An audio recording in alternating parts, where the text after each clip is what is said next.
దేవుడు మనందరినీ కూడా పిలుచుకున్నాడు. ఎక్కడి నుండి పిలిచాడో తెలుసండి? చీకటిలో నుండి పిలిచాడు. దేవునికి స్తోత్రం. పాపములో నుండి పిలిచాడు, శాపములో నుండి పిలిచాడు.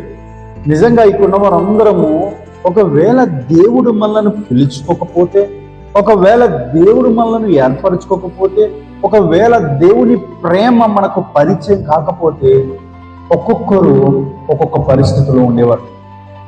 మొన్నటి దినాన్న ఫేస్బుక్లో ఒక వీడియో చూస్తున్నప్పుడు నాకు ఆశ్చర్యం కలిగింది. ఒక బ్రదర్ చెప్తున్నారు, ప్రస్తుతం ఉన్న సమాజంలో జరుగుతున్న పరిస్థితులను బట్టి ఆ బ్రదర్ మాట్లాడుతున్నారు ఏంటంటే, దేవుడు నాకు పరిచయం అవ్వకపోతే, దేవుని ప్రేమ నాకు పరిచయం అవ్వకపోతే, దేవుడు ఒకవేళ నన్ను ఏర్పరచుకోకపోతే, దేవుడు నన్ను మామూలు మనిషిగా మార్చకపోతే నేను సైకోగా ఉండి ఎంతమందిని చంపేసేవాడినో.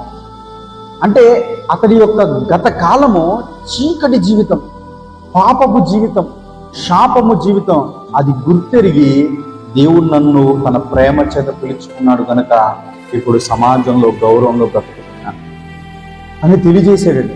నిజంగా మనమందరము కూడా ఒక్కొక్కసారి మన గతాన్ని ఒక్కసారి ఆలోచన చేసుకున్నట్లయితే, ఒకవేళ దేవుని ప్రేమ మనకు పరిచయం కాకపోతే, దేవుడు మనల్ని పిలుచుకోకపోతే, దేవుడు మనల్ని ఏర్పరచుకోకపోతే, దేవుని యొక్క సన్నిధిలో ఈ విధంగా నివసించే భాగ్యం మనకు కలగకపోతే, మనం ఒక్కొక్కరము ఒక్కొక్క చీకటి జీవితంలో ఉండేవారు, ఒక్కొక్కరం ఒక్కొక్క పాపపు జీవితంలో ఉండేవారు, ఒక్కొక్కరం ఒక్కొక్క ఊమికరమైన జీవితంలో ఉండేవారు. అని దేవుడు అంట మనను ప్రేమించి పిలుచుకున్నాడు. దేవునికి స్తోత్రం.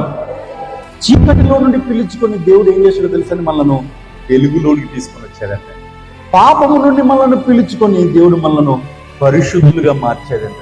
శాపములో నుండి మనల్ని పిలుచుకొని ఆశీర్వాదకరంగా మార్చాడంట. ఎంత గొప్ప అండి దేవుని ప్రేమ.